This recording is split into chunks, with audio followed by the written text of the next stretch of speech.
ये कौन सा सन चल रहा है? अच्छा, अब क्या आएगा? 25। कैसे पता चला कि 24 और 25 आएगा? 24 जा रहा, 25 आएगा। किसने इसका निर्णय किया? बोलिए ना। कहाँ से बना है? कब से शुरू हुआ है? नहीं, ये कैलेंडर कब से शुरू हुआ है? जनवरी फरवरी कब से शुरू हुआ है? ईशा मसीह से सन चला है, ईसवी सन। कौन सा सन? ईसवी सन किससे चला है? ईसा मसीह से। कौन सा चल रहा है? 2024 चल रहा है, ठीक है। इसके पहले क्या समय नहीं था? अरे बोलिए ना, क्या इसके पहले काल नहीं था? अच्छा, तो उसके पहले वीर निर्वाण संवत था। क्या था? सुनिए, उसके पहले क्या था?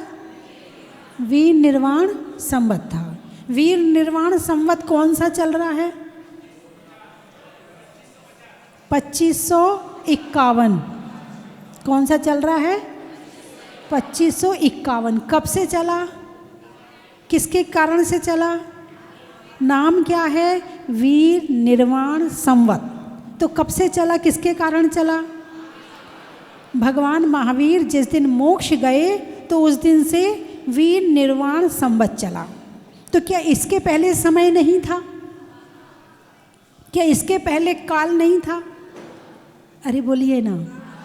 एक होता है विक्रम संवत, वो कब से चला? राजा विक्रमादित्य से। कब से चला? राजा विक्रमादित्य से। तो क्या उसके पहले समय नहीं था? समय था। तो फिर ये नया पुराना क्या है? फिर नया साल आ रहा, नया साल आ रहा, नया साल चारों तरफ, मोबाइल में नया साल, टीवी में नया साल, अखबार में नया साल, घूमने जा रहे नया साल, नए कपड़े, नया साल। ये नया साल क्या होता है? तीर्थ यात्रा कर रहे, चलो इस बहाने तुम्हारी तीर्थ यात्रा हो रही। कुछ शिमला जा रहे, कुछ कुल्लू मनाली जा रहे, कुछ कश्मीर जा रहे, बर्फ़ देखने जा रहे, बोले नए साल, नए साल। नहीं, नया साल होता क्या है? जैसे धरती है, पूरी धरती तो एक है, ठीक है। अब धरती में क्या क्या है? चीन है, जापान है, अमेरिका है, भारत है, चाइना है, और भी बहुत सारे देश है ना। तो ये क्या हो गए? धरती तो एक है, हमने उसको बांट दिया देशों में। किस में बांट दिया? देशों में। फिर हमने भारत को लिया, ठीक है। अब भारत को हमने बांट दिया स्टेट में, और टुकड़े कर दिए। धरती एक है क्या? धरती एक है। अब हमने किस में टुकड़े कर दिए? स्टेट में। अच्छा, अब और टुकड़े करो तो एक स्टेट में कितने ज़िले होते हैं? जितने भी होते हैं। अब हमने टुकड़े कर दिए ज़िले के। अब और टुकड़े करो तो तहसील बन गई। अब और टुकड़े करो तो पंचायत बन गई। अब और टुकड़े करो तो छोटे छोटे गांव बन गए। अब गांव के टुकड़े करो तो मोहल्ले बन गए। अब मोहल्ले के टुकड़े करो तो मकान बन गए। अब मकान के टुकड़े करो तो फ्लैट बन गए। अब फ्लैट के टुकड़े करो तो कमरे बन गए। धरती, अरे बोलिए ना, धरती एक है, लेकिन उसकी व्याख्या करने के तरीके अलग अलग है। ऐसे ही काल एक है। क्या? समय एक है। इसको भगवान महावीर ने कहा है निश्चय काल और व्यवहार काल। क्या कहा है? निश्चय काल और व्यवहार काल। जमीन का क्या काम है? जमीन ने अपने आप खुद कुछ किया क्या? जमीन तो पड़ी थी, जमीन ने अपने आप कुछ भी नहीं किया है। फिर किसने किया है? हमने किया, मनुष्यों ने किया है ना। ऐसे ही समय अपने आप में निश्चय काल था, समय ने कुछ नहीं किया है। किसने किया है? हमने किया है। तो निश्चय काल और व्यवहार काल, क्या? निश्चय काल और व्यवहार काल। अब निश्चय काल का मतलब है वर्तना ही जिसका लक्षण है, वर्तना, परिवर्तन, वर्तना ही जिसका लक्षण है उसका नाम है निश्चय काल। मात्र परिवर्तन, मात्र परिवर्तन। द्रव्य 6 होते हैं ना, कितने होते हैं? जीव, पुद्गल, धर्म द्रव्य, अधर्म द्रव्य, आकाश द्रव्य और काल द्रव्य। ये आकाश के टुकड़े किसने किए? हमने किए। आकाश तो एक है ना, खाली स्थान एक ही है। ये फ्लैट किसने बनाई? ये मंजिलें किसने बनाई? हमने कर दिए उसमें अपना। तो आकाश का काम क्या है कि जो अन्य द्रव्यों को रहने को स्थान देता है उसका नाम है आकाश। धर्म द्रव्य का क्या काम है?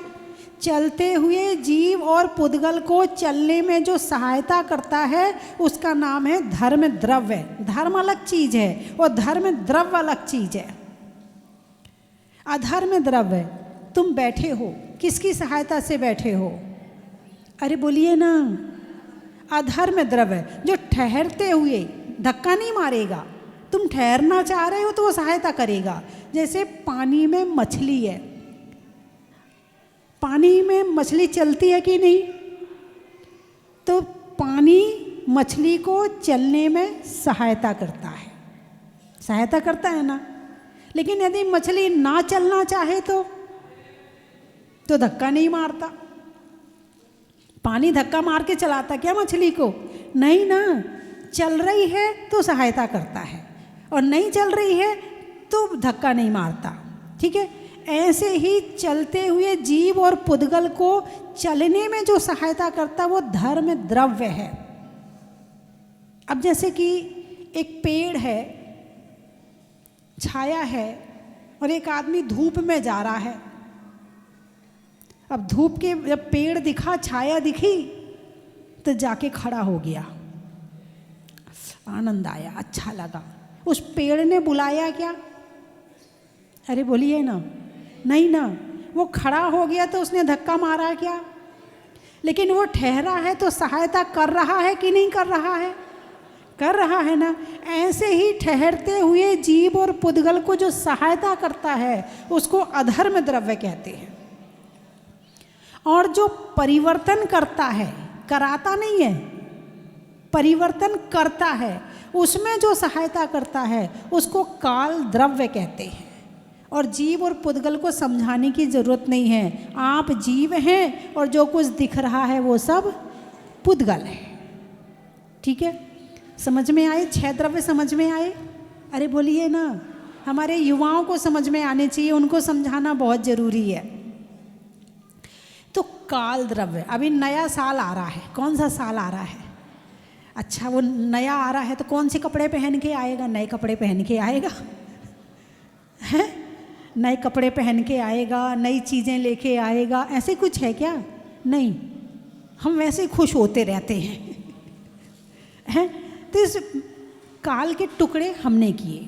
भगवान महावीर मोक्ष गए तो वीर निर्वाण संबंध हमने स्थापित कर दिया कि भगवान महावीर को मोक्ष गए 2551 वर्ष हो चुके हैं। ईसा मसीह की मृत्यु हुई तो 2024 साल हो चुके हैं। विक्रम संवत विक्रमादित्य राजा कब हुआ था? तो इतने साल पहले हुआ था। तो ऐसे संवत चल पड़े हैं। तो क्या 2000 पहले से हमारा इतिहास नहीं है? 2500 वर्ष के पहले क्या हमारा इतिहास नहीं है? हमारा इतिहास तो अनंतानंत काल का है। ये जो कहते ना, किसी ने पृथ्वी बनाई, किसी ने ब्रह्मांड बनाया। इंसान में प्रवचन सुनाने का बड़ा, मैं कहती सुनाओ, पहले ज्ञान तो कर लो। मना नहीं कर रही, सुनाओ। अभी तुम्हारा प्रवचन, हाय बहुत ठंड हो रही है, अरे आज तो बारिश हो गई, फ़ोन हुआ तो बारिश हो गई है, टीवी में बारिश, अखबार में बारिश, मोबाइल में बारिश, सब जगह तुम्हारे ये प्रवचन होते हैं। तुम्हारे प्रवचन में कुछ नयापन, जो पिछले साल सारी बातें करी थी, जनवरी के महीने में जो बातें करी थी, फरवरी में जो बातें करी थी, मार्च अप्रैल मई जून जुलाई अगस्त सितंबर अक्टूबर नवंबर दिसंबर में जो बातें करी थी, वही इस साल करोगे। जो पिछले साल खाना खाया था वही इस साल खाओगे। जो पिछले साल कपड़े पहने थे वही इस साल पहनोगे। तुम्हारे पास नया कुछ है ही नहीं है। कहाँ से आया नया साल? नया साल तो हमारा है। नया साल नहीं है, हर दिन नया है, हर पल नया है, क्योंकि हर पल नए विचार हैं, हर पल नई अनुभूति है और हर पल नयापन है। तुम नहा के भी वो फीलिंग नहीं ले पाते हो जो हम बिना नहाए ले लेते हैं। बात समझ में आई कि नहीं आई? नहाने के बाद अच्छा लगता ना, हाँ अब तो ठंड कम लग रही है, नहा लिया अब तो ठंड कम लग रही है, तुम्हें अच्छी फीलिंग आ रही है। तुम जो बिना नहा करके फीलिंग लेते हो, उससे ज़्यादा नएपन की फीलिंग साधु संत लेते हैं।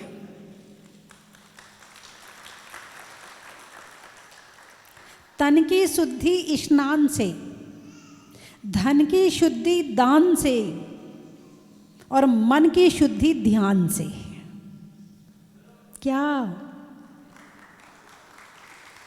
तन की शुद्धि याद कर लो, तन की शुद्धि स्नान से, धन की शुद्धि दान से और मन की शुद्धि ध्यान से।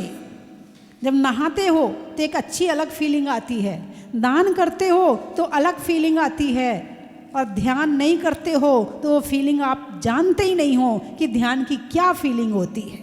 मन की शुद्धि ध्यान से, तुमने तन को शुद्ध कर लिया, तुमने धन को शुद्ध कर लिया, लेकिन तुमने मन को शुद्ध नहीं किया। इसीलिए तन की बीमारियां कम हैं, धन की बीमारियां कम हैं, लेकिन मन की बीमारियां ज़्यादा हैं। कल एक भाई साहब आए थे, शायद आज पता नहीं आज हैं कि नहीं। एक भाई साहब आए थे, बोले माता जी आपका प्रवचन हर दिन नया होता है, एक भी दिन ऐसा नहीं लगता कि रिपीट हो रहा है, एक दिन में ऐसा नहीं लगता कि ये बात कल सुनी थी, ऐसा नहीं लगता कि ये विचार कल सुना था। हर दिन आपका प्रवचन नया होता है, आप लाते कहाँ से हो इतना सारा? क्या प्रश्न था? आप लाते कहाँ से हो इतना सारा? तो मैं भी तो आपके बीच ही रहती हूँ। मैं कहाँ रहती? जैसे कमरे में आप रहते वैसे कमरे में मैं रहती हूँ, लेकिन जो स्वाध्याय मैं करती हूँ वो आप नहीं करते हैं। जो चिंतन मनन यहाँ चलता है वो आपका चिंतन मनन खाने का, बच्चों का, लड़ाई का, झगड़े का, क्रोध का, मान का, दिखाने का, सजने का, संवरने का, धन, आपका चिंतन मनन इस पे चलता है, और हमारा चिंतन मनन इन सब से अलग चलता है। इसलिए आपको हर दिन नया मिलता है। वो रोज प्रवचन सुनते हैं, बोले प्रवचन में आपकी कोई 2-4 महीने से नहीं सुन रहा हूँ, आपके प्रवचन 8 साल से सुन रहा हूँ, उसमें भी ऐसा लगता हर दिन नया, हर दिन नया। ज्ञान में जो अनुभूति है, ज्ञान में जो फीलिंग है, ज्ञान में जो सुख है, वो दुनिया की किसी भी चीज़ में नहीं है। आप सुख खोजते हो सुंदरता में, आप सुख खोजते हो खाने में, आप सुख खोजते हो पहनने में, आप सुख खोजते हो मकान में, आप सुख खोजते हो धन में। मिला? सुखी हुए? अरे बोलिए ना, सुखी हुए क्या? एक दिन सज लिए, कितनी देर के लिए सुंदरता रही? एक दिन ब्यूटी पार्लर चले गए, कितने दिन के लिए वो सुंदरता रहेगी? एक दिन कपड़े पहन लिए, दूसरे दिन पुराना। एक दिन अच्छा खा लिया, पेट में गया घाटी नीचे माटी। लेकिन ज्ञान कर लिया तो वो सुख तुम्हारा स्थायी है, अब वो जाने वाला नहीं है। इसलिए पुरुषार्थ करो, मेहनत करो, तो स्वाध्याय में, चिंतन में, मनन में जो भी खाली समय बचता है वो तुम अपने चिंतन मनन में कर लेना। रील बनाओगे, कितनी देर के लिए सुखी होगे? बनाते हो ना? अरे बोलिए ना, बनाते हो ना? हाँ, हैं? कितनी देर के लिए सुख मिलता? तुमने रील डाली, एक आध दो दिन याद रहा, व्यूज का चक्कर रहा, कितने आए, कितने लोग देख चुके, लाइक, हाँ लाइक, मैं तो भूल ही जाती, आपसे सुनती हूँ, आपको ही बता देती हूँ, हैं? लाइक देखते, कितने लोगों ने लाइक किया, 2-4 दिन वो रील नीचे चली गई, अब नई रील आई, गई पहले वाली, गया उसका सुख, अब नहीं बनाओ। लेकिन ज्ञान का सुख ऐसा सुख है, ऐसा सुख है, जितना स्वाद लेते जाओगे उतना बढ़ता जाएगा, उतना बढ़ता जाएगा। तो बात चल रही है काल की, और जो ज्ञान है ना वो मेरे पास नहीं, मैंने तो इनसे लिया है, भगवान से। भगवान से आचार्यों ने, गणधर ने लिया, गणधर से आचार्यों ने लिया, आचार्यों ने शास्त्रों में लिखा, हमारे गुरुओं ने पढ़ाया और हमने आपको दे दिया। बस बात वही है, जैसे गेहूं है तो गेहूं है, उसका आटा बना लिया, क्या बना लिया? आटा। अब एक साथ 10-15 महिलाओं को कहो कि इस आटे की रोटियां बनाओ, क्या? तो जो 15 महिलाएं रोटी बनाएंगी ना, आटा एक है, पानी एक है, गैस एक है, तवा एक है, लेकिन सबकी रोटी, अरे बोलिए ना, सबकी रोटी अलग अलग है। सबको एक से मसाले दे दो और एक सी सब्जी दे दो, अब सबकी अलग अलग सब्जी बनाने को कहो, सबका स्वाद अलग अलग है ना? तो ऐसे ही मिला तो सबको वही बुद्धि तुम्हें मिली है, वही मुझे मिली है, वही भगवान महावीर को मिली थी। कौन अपनी बुद्धि का उपयोग कैसे कर रहा है, महत्व इस बात का है। बुद्धि सबके पास एक सी है, जीवन सबके पास एक सा है, अब कौन इस जीवन को कैसे जी रहा है वो बात अलग है। दुख तो सबके पास है, सहने के ढंग अलग अलग है, रंग तो सबके पास हैं, चित्र बनाने के ढंग अलग अलग हैं, और ज्ञान तो सबके पास है, सबके सोचने का ढंग अलग अलग है, और जीवन सबके पास है, सबके जीने का ढंग अलग अलग है। ये सन तो सबके लिए एक से ही आएगा ना। इस 2024 में क्या किया आपने? आपने क्या किया? मैंने क्या किया? इनने क्या किया? किसने क्या किया? अब सबका चित्रण खींचो, और ज़्यादा नहीं, तुम्हारे परिवार में जितने लोग हैं उनका हिसाब किताब लगा लेना कि 2024 में कौन कितना सफल हुआ, इस समय का सदुपयोग किसने किया है। नए वर्ष की खुशी तो बहुत मना रहे हो, लेकिन नए वर्ष की खुशी से तुम नए वर्ष को खुश नहीं होने वाली। तुमने अपने जीवन में समय का सदुपयोग क्या किया है, महत्व इस बात का है। टारगेट बनाओ, अगला साल आ रहा है, अगले साल में मुझे कितने दिन पूजा करनी है, मुझे कितने शास्त्र पढ़ने हैं। क्या 12 महीने होते ना? यदि 2-3 महीने में 100 पेज का एक शास्त्र भी पढ़ा आपने, तो एक साल में कितने शास्त्र हो जाएंगे? 3 महीने में एक शास्त्र, तो एक साल में कितने हुए? 4 हुए। चलो 4 नहीं, मैं 3 कहती हूँ कि 12 महीने में 4 महीने ले लो आप, 4 महीने में एक शास्त्र, तो 12 महीने में कितने शास्त्र हो गए? टारगेट बनाओ, 3 शास्त्र पढ़ने हैं। टारगेट बनाओ, 1250 सवा लाख की जप करनी है। एक सवा लाख जप में कितनी मालाएं होती हैं? 1250, ठीक है। यदि एक दिन में आपने 3 माला भी फेरी तो 365 दिन होते हैं। तो टारगेट बनाओ, माला कितनी फेरनी है, आपको एकासन कितने करने हैं, आपको अभिषेक कितने दिन करना है। यदि आप ये टारगेट बनाते हो तो समझना कि आप समय को पकड़ रहे हैं। क्या कर रहे हो? पकड़ रहे हो, और समय से आपने बहुत कुछ ले लिया। और यदि आपने टारगेट नहीं बनाया तो समय आया और नदी के समान बह के चला गया और तुम कुछ नहीं कर पाए। जैसे नदी है ना, नदी बह रही है ना, बह रही है, उसका काम तो बहने का है, तुम कितना पानी भर पाए उसमें से? तुमने अपना जीवन कितना व्यर्थ किया? अच्छा ये बताओ, व्यर्थ और सार्थक मीनिंग तो समझते हो ना? अरे बोलिए ना, व्यर्थ और सार्थक की मीनिंग तो समझते हो ना? अब व्यर्थ काम कितने हैं दुनिया में और सार्थक काम कितने हैं दुनिया में, ये समझते हो कि नहीं समझते हो? खाना व्यर्थ नहीं है, पेट्रोल है। गाड़ी तभी चलेगी जब भोजन करोगे, लेकिन सारे दिन खाने में लगे रहो, ये व्यर्थ है, ये व्यर्थ है। कपड़े जरूरी है सुरक्षा के लिए, लेकिन सारे दिन ये नहीं ये नहीं ये, इसकी सेटिंग इससे, इसकी मैचिंग इससे। हम सब पूरा परिवार एक ही तरह के कपड़े पहनेंगे, चाहे पूरा कलेश हो जाए घर में, मैं नहीं पहनूंगा, वो कहेगा पहनना पड़ेगा, कलेश हो जाए, लेकिन तुम मैचिंग करके रहोगे, ये व्यर्थ है। कपड़े क्यों पहनना? उद्देश्य याद रखो, दिखावा याद मत रखो।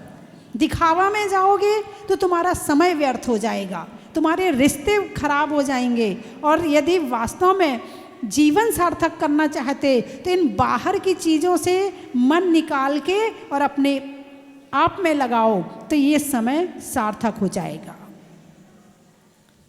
बंधुओं,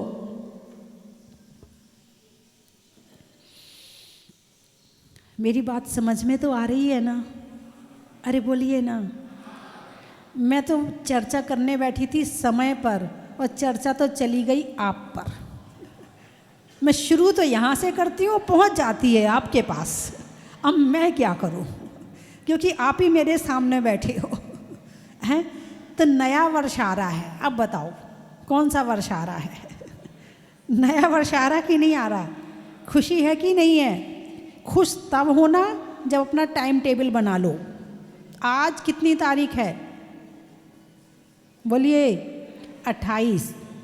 31 तारीख आने में कितने दिन बचे हैं? 3 दिन बचे हैं। अभी आप रास्ते में चलोगे तो चलते समय आप फ्री रहोगे। टारगेट सेट कर लेना। आजकल बच्चे कहते हैं ना गोल, क्या गोल सेट करो। गोल सेट कर लेना कि तुम्हें कहाँ लुढ़कना है। लुढ़कने का मतलब उस तरफ जाना, तो कहाँ जाना है वो सेट कर लेना। आज कौन कौन करेगा? अरे बोलिए ना, कौन कौन करेगा? भाई आपके घर में सारा सामान बिखरा पड़ा है, आपको कैसा लगता है? गुस्सा आता नहीं आता? और कोई बिखेरने वाला घर में ही हो तो सबसे ज़्यादा गुस्सा किस पर करोगे? बिखेरने वाले पे, है ना। और जो सही ढंग से रखता है, सही ढंग से व्यवस्थित रहता है, उसके ऊपर गुस्सा नहीं आएगा। नहीं ये लड़का बहुत अच्छा, नहीं मेरी बेटी बहुत अच्छी है। अच्छा लगेगा कि नहीं लगेगा? ठीक है, घर व्यवस्थित अच्छा लगता है, दुकान व्यवस्थित अच्छी लगती है, लेकिन जीवन को व्यवस्थित किया कि नहीं किया?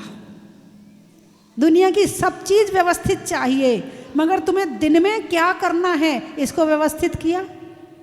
सही समय पे तुम्हें क्या काम करना, इस समय क्या करना, इस समय क्या करना, ताकि जीवन अच्छा लगे। घर व्यवस्थित अच्छा हो तो मन को अच्छा लगता है, और यदि तुम्हारा जीवन व्यवस्थित हो तो आत्मा को अच्छा लगता है।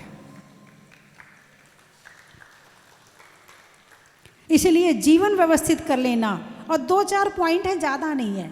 कितनी मालाएं फेरनी, कितना स्वाध्याय करना है, कितने शास्त्र पढ़ने हैं, कितनी पूजाएं करनी हैं, कितने व्रत उपवास करने हैं, बस इतना कर लो।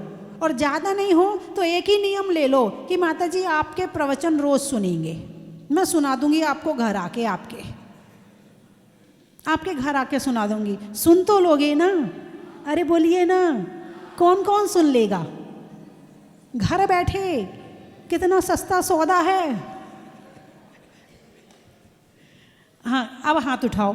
घर बैठे कौन, बाहर जाने की छूट है, बीमारी की छूट है, अब हाथ उठाओ। देखो अच्छे काम बड़ी मुश्किल से होते हैं, बड़े पुण्य चाहिए अच्छा काम करने के लिए। अच्छा काम करने के लिए पुण्य चाहिए, बिना पुण्य के अच्छे काम हो ही नहीं सकते। पुण्य करने के लिए पुण्य चाहिए। प्रवचन सुनना किसका काम है? पाप का या पुण्य का? पुण्य का सोचना पड़ रहा है। अभी कहा जाए कि वहाँ पे रोज एक रेसिपी दिखाई जाएगी अच्छी चीज की, उसमें ये बताया जाएगा कि मेहंदी कैसे लगाएं, या ये बताया जाएगा बाल कैसे सेट करें, फिर देखो रोज देखोगे। और प्रवचन सुनने के लिए वो पाप का काम है, इसलिए 1 मिनट में मन कर जाता। और पुण्य के काम के लिए पुण्य चाहिए, और थोड़ा पुण्य नहीं चाहिए, बहुत पुण्य चाहिए, इसलिए मन नहीं करता। अब हाथ उठाओ, कितने पुण्यात्मा बैठे हैं, मैं देख तो लूं। चलो, अब कुछ लोग होंगे माता जी हम घर में नहीं रहते हैं, हम दुकान में रहते हैं, हम जॉब पर जाते, यही है ना, यही है, तो हम नहीं सुन पाते। चलो आपके लिए भी मेरे पास उपाय है, मैं आपको छोड़ूंगी नहीं आज। दिल्ली में इंडिया गेट का, शरीर में पेट का, और बनाने में अगले वर्ष के टारगेट का, मनुष्यों के मीठे बोल का, रजाई के खोल का, और बनाने में अगले वर्ष के गोल का।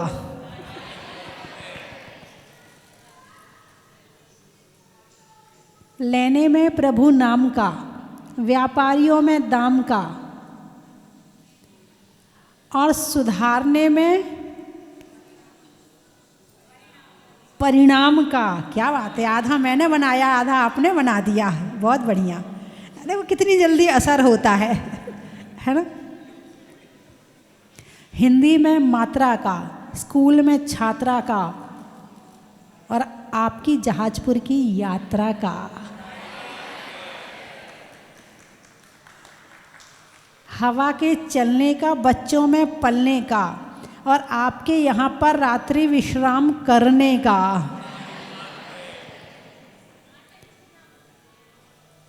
मंदिर के फर्श का, प्रभु के दर्श का, और आने में नए वर्ष का। अब कहाँ से आए, अब बताओ। ठाकुरगंज, नहीं होने में रंज का, पंजाब में पंज का, और आने वालों में ठाकुरगंज का।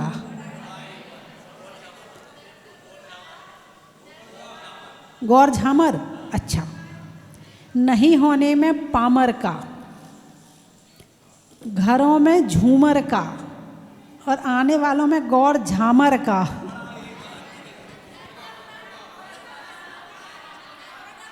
कौन सा पुरम? नर्मदापुरम, अच्छा।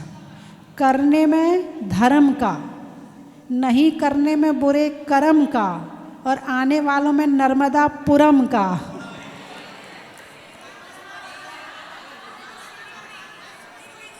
सिवनी, सिलीगुड़ी, अच्छा। भोजन में बड़ी का, बूढ़ों में छड़ी का, और आने वालों में सिलीगुड़ी का। औरंगाबाद, होशंगाबाद, खेत में खाद का, भोजन में सलाद का, और आने वालों में होशंगाबाद का। ज़्यादातर भक्त पहली बार आए हैं, कुछ भक्त ऐसे जो कई बार आ चुके हैं। बंधुओं, लगभग 6 साल तक भगवान सामने जो जिनालय है वहाँ विराजमान रहे। अब वो जगह कितनी शुभ थी जहाँ भगवान विराजमान हुए 18 जून 2014 को, और उसके बाद मात्र 6 वर्षों में जहाज मंदिर बना, और 7 फरवरी 2020 को भगवान को इस जहाज मंदिर की मूल वेदी में विराजमान किया। अब वो 7 फरवरी 2025 को पूरे 5 वर्ष हो जाएंगे, 5वां स्थापना दिवस हम मनाएंगे। लेकिन उस दिन इस स्वस्ति धाम के इतिहास में एक स्वर्णिम अध्याय जुड़ने जा रहा है, एक स्वर्णिम पृष्ठ जुड़ने जा रहा है, और हम सबको सुअवसर मिला है उस स्वर्णिम अध्याय में अपना नाम दर्ज कराने का। बंधुओं, जहां पर भगवान विराजमान रहे वो जगह कितनी शुभ है, और वहां पर विराजमान होंगे मुनीश्वरनाथ भगवान के साथ में जो अन्य प्रतिमाएं निकली, और उनमें सबसे बड़ी प्रतिमा थी शांतिनाथ भगवान की। मुनीश्वरनाथ भगवान के बाद में उनकी स्थापना वहां पर होगी, और उनके लिए एक शांतिनाथ जिनालय का भव्य शिलान्यास होने जा रहा है आने वाली 7 फरवरी 2025 को, और उस दिन जहाज मंदिर का 5वां स्थापना दिवस है। अब आप भी, मैं तो चाहता हूँ, माता जी चाहती तो किसी एक भक्त से भी मंदिर बनवा सकती थी, लेकिन नहीं, माता जी ये चाहती है कि ज़्यादा से ज़्यादा भक्तों का द्रव्य उस मंदिर में लगे ताकि वो दिल से जुड़े। आपको हमेशा याद रहेगी कि मैंने जहाजपुर में जो शांतिनाथ जिनालय बनने जा रहा है भूगर्भ से प्रैक्टिस शांतिनाथ भगवान का, उसमें अपना द्रव्य लगाया था। तो एक छोटा सा काम आपको करना है, शिला योजना से जुड़ना है। एक एक शिला अपने परिवार की ओर से लगानी है। वर्ष 2000 आपको हमेशा याद रहेगी कि मैंने वर्ष 2024 के अंतिम शनिवार को जहाजपुर में जो जिनालय बनने जा रहा है उसके शिलान्यास में एक शिला अपने परिवार की ओर से दी थी। रत्न शिला की राशि 51,000 रुपये, हीरक शिला की राशि 21,000 रुपये, स्वर्ण शिला की राशि 11,000 रुपये और रजत शिला की राशि 5100 रुपये और ताम्र शिला की 2100 रुपये। एक एक शिला अपने परिवार की ओर से अवश्य लगाएं। आज अपने परिवार की ओर से घोषणा करवा सकते हैं। अब एक और सौभाग्य आपको मिल सकता है। आज शनिवार है, शनिवार योजना से जुड़ने का सौभाग्य। एक गुल्लक हम यहाँ से देंगे, एक छोटा सा काम करना है, यहाँ का 40 लेकर के जाएं और उस 40 का हर शनिवार को पाठ करें और अपने बच्चों के हाथों से 100 रुपये डालें। ऐसा 1 वर्ष तक करना है, 108 शनिवार तक करना है। 108 शनिवार तक जब आप करेंगे तो लगभग 11,000 रुपये की राशि इकट्ठी हो जाएगी और आपका नाम उस मंदिर में स्वर्णिम अक्षरों में लिखा जाएगा। आपके नाम से एक स्वर्ण शिला भी हो जाएगी। 108 शनिवार तक तो शनिवार योजना से जुड़े और जिन जिन के भाव बन रहे हैं आज शिला योजना में एक शिला अपने परिवार की ओर से। आज वर्ष का अंतिम शनिवार है, अंत भला तो सब भला। अपने भावों के साथ और पारस चैनल के माध्यम से जो भी भक्त देख रहे हैं अपने परिवार की ओर से आप यहाँ पर फोन करके एक शिला की घोषणा करवा सकते हैं। कल भी कई नाम आए थे, 51,000 रुपये, 21,000, 11,000, 5100 जो भी आपके भाव बन रहे हैं। आप में से अगर किसी के भाव बने हो तो अपनी स्वीकृति प्रदान कर सकते हैं। आज दूर दूर से भक्त यहाँ पर आए हैं। बंधु, कण कण से मण बनता है, बूंद बूंद से गड़ा भरता है। आप लोगों के छोटे छोटे द्रव्य के सहयोग से एक अद्भुत रचना, बहुत सुंदर जिनालय बनेगा। नए वर्ष 2025 पर एक नया उपहार। अब आपके मन में ये जिज्ञासा उठी होगी कि ये नया उपहार क्या है। बंधुओं, पूज्य गुरु माँ स्वस्ति भूषण माता जी के मंगलमय आशीर्वाद से और उनकी पावन प्रेरणा से जहाजपुर स्वस्ति धाम में, जहाँ पूर्व में मुनीश्वरनाथ भगवान लगभग 6 साल तक विराजमान रहे, उस जगह पर एक नवीन जिनालय की रचना होने जा रही है। बहुत भव्य, बहुत दिव्य जिनालय वहाँ बनने जा रहा है। आने वाली 7 फरवरी 2025 को उसका भव्याति भव्य शिलान्यास समारोह है। मैं चाहता हूँ आप उस मंदिर में जिसमें शांतिनाथ भगवान जो भूगर्भ से निकले थे मुनीश्वरनाथ भगवान के साथ, वो विराजमान होंगे। उस जिनालय में एक शिला अपने परिवार की ओर से लगाएं और मैं चाहता हूँ जो अपनी सूचना, अपनी घोषणा अभी करेगा, उनका नाम नए वर्ष की 1 जनवरी की जो विशेष शांति धारा होगी उसमें भी आपके परिवारजनों का नाम बोला जाएगा। इसके लिए रत्न शिला 51,000 रुपये, हीरक शिला 21,000 रुपये, स्वर्ण शिला की राशि 11,000 रुपये और रजत शिला की राशि 5100 रुपये हैं। एक शिला अपने परिवार की ओर से अपनी शक्ति और सामर्थ्य के अनुसार अवश्य लगाएं और वर्ष 2025 की शांति धारा में अपने परिवार का नाम दर्ज करवाएं। आगाज करें वर्ष 2025 का। आप सभी को आने वाले नव वर्ष की बहुत शुभकामनाएं।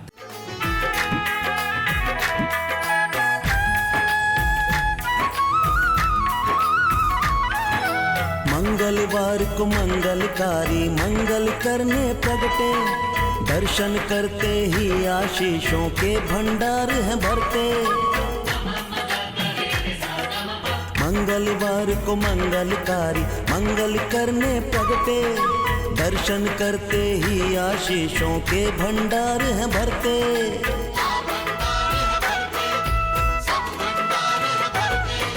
स्वस्ति धाम में जाकर मुझको, स्वस्ति धाम में जाकर मुझको भी जीवन है सुधारना। स्वस्ति धाम मुझे की थाल को सजाओ रे आज, रत्नों की थाल को भर लाओ रे आज। आओ आओ करे रे गुणगान, आरती भगवन की। आओ आओ करें गुणगान आरती भगवन की। आओ आओ करे रे गुणगान आरती भगवन की।